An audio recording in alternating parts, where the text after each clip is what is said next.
welcome back to my channel. So sorry for leaving quite abruptly. I took a break from YouTube to figure out what I really wanted to make with this channel, other than speed paints, which is to hopefully be able to build a safe space and community with my audience in the future, as well as answer some of your current questions by sharing what I've learned throughout my art journey with you guys. I know I'm still very limited considering I haven't been in the industry myself before, but I hope to grow this channel along with my journey and share some things the best I can from my current knowledge. So here I am, back here with contents I'm very excited to share with you guys, and without further ado, let's hop into today's topic. As you've seen the title, I get a lot of questions on how I don't seem to get tired at all, and how do I keep my imagination running constantly. So here I'm going to share you the only 3 steps you need to know to stay motivated in art 24/7. Step 1. Set your goals. I reckon this is the first and most important step because purpose is what drives us to keep thriving. There are many kinds of goals and it varies among every artist depending on what they want to achieve in the future with art, whether that's to make art as a mere hobby or pursue it as a viable career path. But even if you might already have a specific goal you hope to achieve in the future, like let's say in my case, I want to be a professional concept artist and illustrator one day in the film and gaming industry. Amen to that. And yet, haven't you ever felt frustrated and impatient with your art progress, especially after seeing other people, maybe other artists, your friends or professionals, and you look at their godly works that seem so far ahead of you, and it strikes you with these negative thoughts that you probably never reach their level. As a result, you feel discouraged and demotivated to draw. Well, it happened often, to me at least. Even until now, sometimes I still struggle with that, especially when I see professionals and their final product in actual movies and games, how insanely detailed their works are. But pulling everything back together, I finally realized my mistake. That is, oftentimes we focus ourselves too much into the bigger picture and discredit the small steps we ought to take to reach that final goal. In other words, sometimes it is the smaller steps that matter more than the big ones. For instance, even though it's great to have something to look forward to in the long run, taking small steps through simple studies and constantly looking for improvement with every artwork we create will give us a sense of achievement every time we look back and compare our progress side by side, and thus fueling our motivation to keep drawing. For example, you suck at drawing anatomy as a whole, but instead of forcing everything in one go, like you try to get every inch of the body perfect in just one drawing, you can start by fixing your understanding towards each part one by one, like the torso, hands, or feet, or whatever.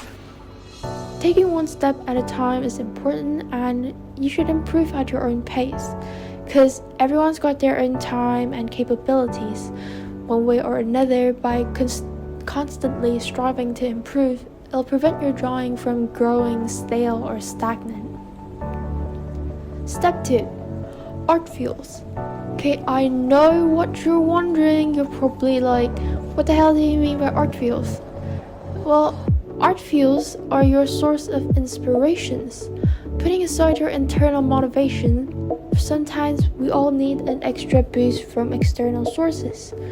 There are 2 very effective ways to charge your batteries. First, you must constantly consume art.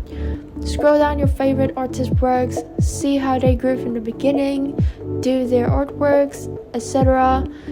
You can even consume it through entertainment such as movies, books, games, and so on.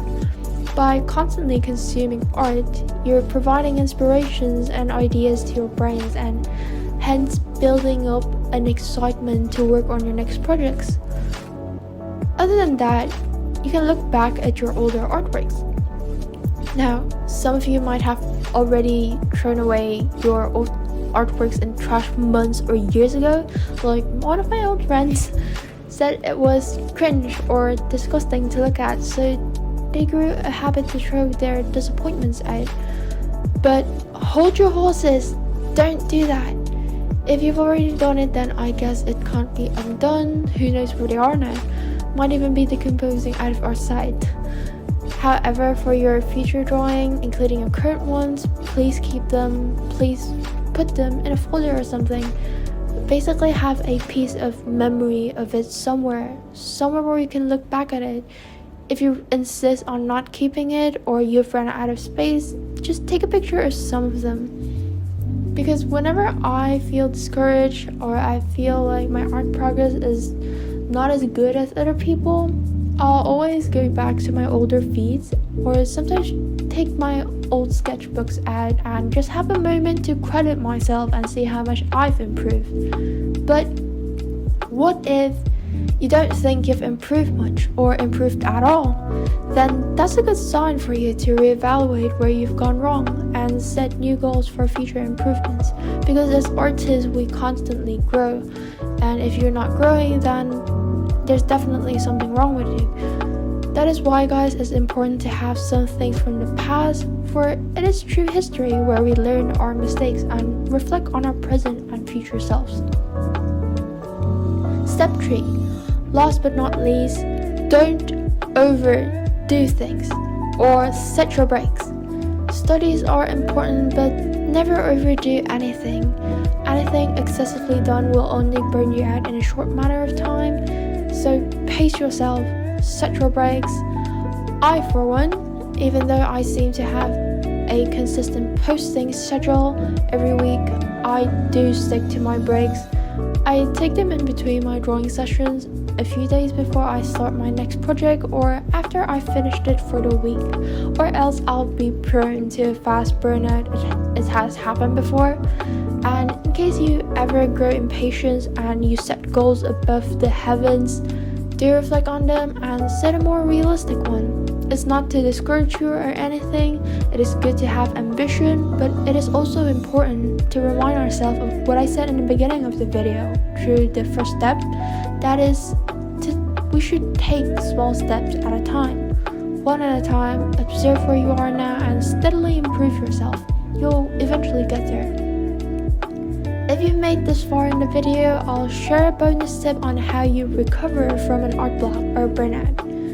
For me, I stopped doing art entirely for a period of time and just go have some fun, such as doing my other hobbies like watching films, play games, spend time with my family and friends, and so on. Basically relieve myself from the pressure I had when drawing. While doing so, I'll pick up some inspirations, maybe from films, games, other artists' artworks, Pinterest, music, anime, anything, to gradually sport that interest back. After feeling slightly more motivated to go back, I'll start to pick it up slowly. This can be done by doing other medias, like for example me, I usually go back to traditional drawing and stop digital drawing first. You can do simple doodling, sketches, and many more, depending on your personal interests and coping system, of course. In the end, it really goes back to adjusting yourself with your own methods by experience. These are the 3 general outlines of what I do every time I face an art block or about to face one. But if you ever have a second opinion, you are fully entitled to it, and I would love to hear your thoughts about it, which you can write down below in the comments. But if you're too shy, you can also approach me through my social media accounts, all by the same username, CAIARTT. And thank you so much for staying till the end of the video. I hope you find that helpful and encouraging, especially to those who've asked and requested me on this topic. See you next time on my next videos.